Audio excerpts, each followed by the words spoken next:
tuko namalizia kwa mchumba pale. Yeah, yupo huyo wa kuolewa, wa kumuoa I mean. Unajua nilikuwa nimeongea kwenye baadhi ya interview. Allah anakupa wa kufanana naye. Sahihi. Ili nimeongea kwa mara nyingi sana. Au deep mzee wangu na nondo ya kufanana naye. Kwa hiyo kama ukiwa mtu mbaya utapata mtu mbaya. Kwa hiyo mimi nilivyokuwa kuna watu ambao walikuwa wanafanana na mimi kwa hivyo nilivyokuwa. Na hata juzi kuna interview nikasema kwamba usitegemee wewe ukawa unachezea madada wa watu afu ukapata mtu mwema. Na nikasema live, hakuna msanii yoyote Tanzania atakayepata mwanamke mwema. Hakuna, yani usije ukacheza unadate na mtu ukasema huyu mwema. Mke mwema ni yule mke ambaye anatoka kwa Allah. Kwa sababu kwa nini?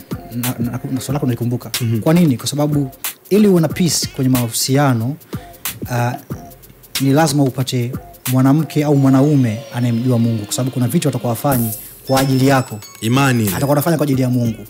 Kwa mfano, kwa nini wanawake wana prefer sana wanaume ambao wana dini? Kwa sababu mwanaume mwenye dini hanakuwa afanye kitu kwa ajili yako. Yaani hawezi kucheat kwa sababu dhambi.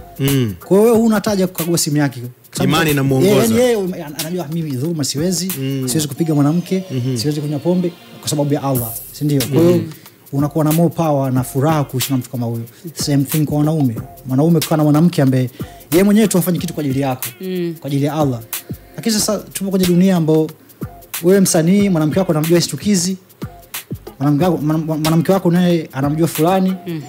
Wewe kwenye show hii, mwanamke wako kwenye show fulani, like huwezi control chochote, na Allah amesema hakuna njia nyingine yoyote ya wokovu kama sio yeye. Kwa hiyo ina maana sasa unawezaje kumbadilisha binadamu kuwa kwenye njia ya unyofu? Haiwezekani.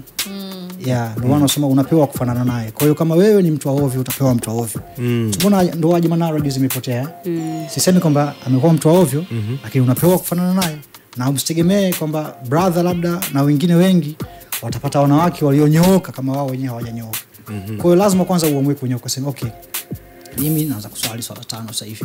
Naacha zina, naacha mambo kuchambana na wanawake Instagram, naacha mambo ya show off, afu Allah atakupa mwanamke ambaye anafanana na wewe. Kwa hiyo mimi kwa watu ambao nimekuwa nao wote alhamdulillah mimi ndo nilitoka kwenye mahusiano, hakuna hata mmoja aliyeniacha. Mimi mwenyewe ndo niliacha. Sasa sijui wanaongea nini kwa hao wapenzi wao wapya.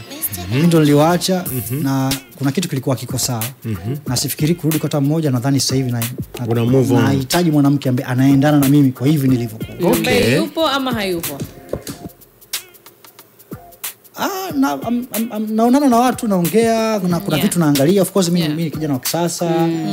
Nitapenda mwanamke awe ana attractive usoni, awe anafanya dini, tu tunaelewana. Kwa hiyo labda yupo, labda hayupo, Allahu ya'lam.